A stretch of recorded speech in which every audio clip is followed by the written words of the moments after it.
Galera, vamos lá. Sempre que eu vejo essas divulgações, seja de filme, série, música, qualquer elemento da cultura pop relacionado a alguma maldição, eu acho meio besta, sabe? Parece que o cara do marketing pensou aqui, como é que eu faço essa obra de terror parecer mais estranha e macabra?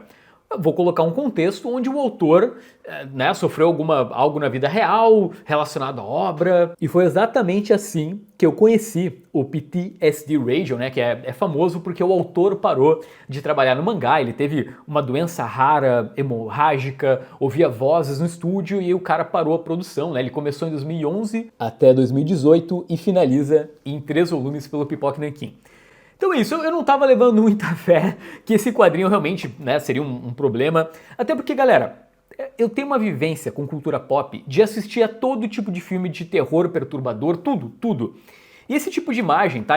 Nossa, esse mangá a cada 3 páginas tem alguma bizarrice.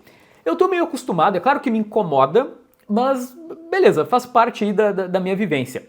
No caso do PTSD, eu tive 2 pesadelos em sequência. Gente, isso não é nem um pouco normal. E eu vou falar pra vocês que é meio estranho de falar desse mangá por conta disso, sabe? Eu sinto que, beleza, é uma leitura, é uma obra que eu tive contato, mas tem alguma coisa esquisita aqui na minha mão. Sobre a parte de... eu vou tentar recuperar o clima do vídeo. Sobre a parte da história não ter final, eu dei uma olhada no Goodreads porque o PTSD... ele já saiu nos Estados Unidos em 6 volumes, então dê uma olhada nos reviews da galera pro volume 6. E os norte-americanos, eles dizem que o fato de não ter final não é um problema, porque a proposta do mangá, talvez ela nem seja exatamente explicar o que está acontecendo. Tem uma linha narrativa, tu sabe que existe uma entidade relacionada aos cabelos que está atormentando uma galera. E só para vocês terem uma noção, aqui pelo índice, são 31 capítulos em 300 e poucas páginas. Então, calculando aí, dá umas 10, 8 páginas por capítulo. Então são várias pílulas de coisas perturbadoras. E, gente, quando eu digo coisas perturbadoras, são cenas muito esquisitas que aparecem no mangá. A cada, sei lá, como eu falei, 10 páginas, 8 páginas tem algo estranho. E é legal de ler esse mangá especificamente na edição física, porque tem uma brincadeira envolvendo o começo dos capítulos. Ó, por exemplo, esse capítulo ele tem esse olho aqui no canto, então eu não vou falar muito, né, mas conforme tu vai folheando, tu entende exatamente qual é a função dele. Só para terminar as informações básicas que eu coloquei na pauta, o PTSD Radio é a sigla de transtorno de estresse pós-traumático e o quadrinho concorreu ao Eisner em 2023. E esse é um mangá que me lembrou muito a experiência do Nijigahara Holograph. Eu não sei se vocês já leram, é um mangá muito bom do Nio Asano, onde é basicamente um quebra-cabeça, sabe? Parece que o autor pegou uma história, desmontou e resolveu misturar. Galera, por incrível que pareça, esses numerozinhos aqui no começo, que são frequências de rádio, eles são importantes para entender o mangá. Inclusive, eu li 2 vezes porque eu me dei ao trabalho de fazer uma linha do tempo dos acontecimentos, porque tu vai... É difícil de explicar sem tu ler a história. Os números que estão aqui, eles não têm uma ordem, eles não estão em ordem crescente. Então tu consegue montar uma linha, pelo menos com umas 5 histórias, eu consegui conectar elas e entender o que está acontecendo. Tem uma cena, por exemplo, onde uma estátua, tá? Eu não vou soltar spoiler, ela é destruída do nada no mangá. E aí um pouco depois, a gente vai ver exatamente o que aconteceu com a pessoa indo destruir especificamente aquela estátua. Vamos lá. A entidade que assombra as pessoas durante a história se chama a Ogoshi-sama.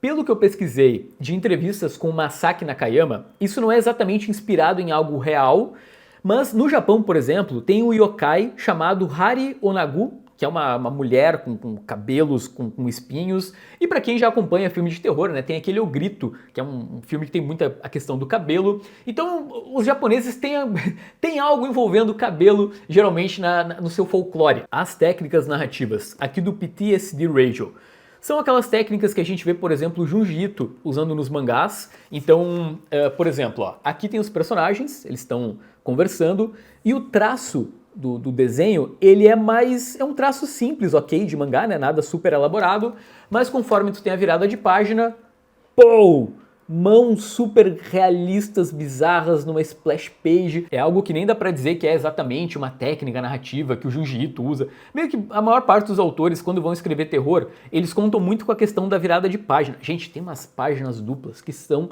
bizarríssimas. Assim, como eu falei, são várias pílulas de história. E sei lá, vai ter uma que tu sabe que as pessoas fizeram bosta, sabe? Porque eles vão irritar a entidade de algum jeito sem saber e tu vai acompanhando, né, a desgraça acontecendo. Galera, o Nakayama, ele não tem pena de personagem. É bizarro. E tem umas cenas, tipo essa aqui. Tá? Eu não comentei antes, mas eu li esse mangá de madrugada. Então eu dormi do lado da minha namorada. Ela tava, enfim, dormindo e eu tava com o celular ali ligando a luz. Eu sou louco, né, cara? E essa cena aqui da menina espiando o namorado enquanto dorme, ela ficou muito na minha cabeça. Gente, 2025 vai ser o ano do mangá aqui no Dois Quadrinhos, então vou voltar a comentar mais obras desse tipo. Acho que vocês já viram um vídeo aí na tela, né? Mas tirando a sobrecapa do PTSD, né? Essa aqui é a contracapa. Aqui temos outras ilustrações bem perturbadoras, né? No que seria a capa em si do mangá. Gente, o que eu vou dizer? Vamos lá. Se você do outro lado curte coisas meio macabras e pesadas e tá afim realmente de ficar perturbado, leia o PTSD Radio. Lembrando, é um mangá que vai exigir mais do leitor. Como vocês viram, tem toda uma linha do tempo, ela tá misturada e aos poucos tu vai tentando né, pegar os fios da história e conectar. Mas sinceramente, eu acho que nem essa nem é a parte mais legal do mangá. Ah, gente, o bacana é ver as bizarrices, ver essa entidade que tu não entende muito bem o que ela é, porque ela mexe com os cabelos, e aí tu tem, sei lá, crianças envolvidas nessa história, e elas não sabem muito bem o que estão fazendo, e eu tô bem assustado para ler o volume 2. Gente, momento jabazístico, tem link aqui embaixo pro PTSD Radio, espero que vocês tenham gostado desse vídeo. Ele foi muito sincero, tá? Eu realmente tive pesadelos, eu não sei se alguém do outro lado já teve casos assim. Cara, eu tive quando eu tinha 16 anos de idade, eu tinha pesadelo, né? 14 anos, 12, mas com mais de 30, não é muito comum. Muito obrigado pelo teu like e até o próximo vídeo, tá? Tchau, tchau.